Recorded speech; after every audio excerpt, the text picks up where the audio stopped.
Message লিখেছে, এই ভাইয়ের তাকবীর দেখে মনে আসলো, একজন মেসেজ দিয়েছে, এটা আমার তাফসীরের সঙ্গেই সম্পৃক্ত।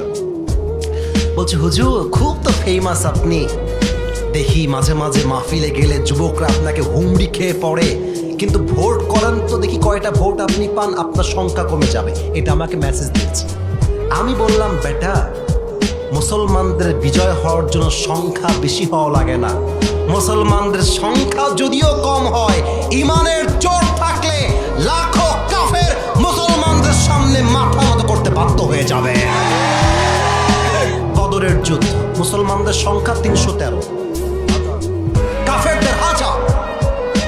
আল্লাহ রসুল সাহাবা একরামদেরকে নিয়ে বক্তব্য দিচ্ছেন, যুদ্ধের জন্য প্রস্তুত করছেন। একবার ভাবেন তো, এইদিকে 313 আর এইদিকে 1000। আরে মেয়ে 1000 লোক তো যুদ্ধ করতে হয় না, একবার দৌড় মারবে 300 লোক পায়ের নিচে পিষে পিষ্ট হয়ে যাবে। কথা ঠিক আছে কিনা বলেন আপনারা সবাই?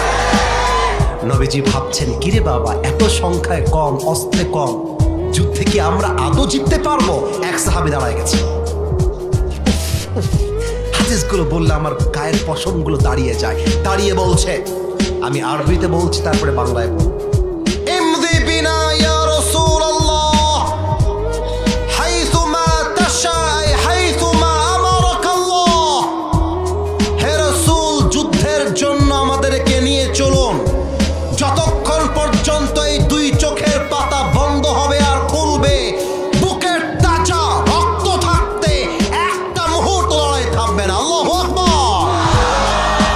এবার আল্লাহ রসুলের বুকের কলিজা বড় হয়ে গেছে ওর কথা শুনে।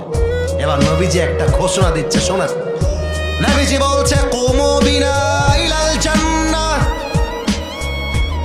ওয়া জান্নাতিন আরদুহাস সামাওয়াতু ওয়াল আরদ। আল্লাহ নবী বলছেন, চলো আমার সঙ্গে এমন এক জান্নাতের দিকে, যেই জান্নাত আকাশ এবং জমিনের চাইতে বিশাল বড় জান্নাত। সুবহানাল্লাহ পড়বেন না আপনারা? তো এক সাহাবী কোনায় বসে বসে, আমাকে দেখেন সবাই, খেজুর খাচ্ছিল। খেজুর খাচ্ছে আর নবীর কথা শুনতেছে। আপনার যেন আমার কথা বোঝা যায় তো নাকি? খেজুর খায় আর নবীর কথা শোনে।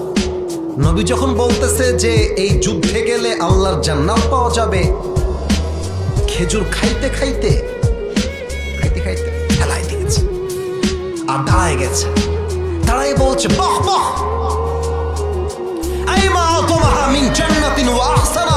হে রাসূল, আপনি কি বললেন?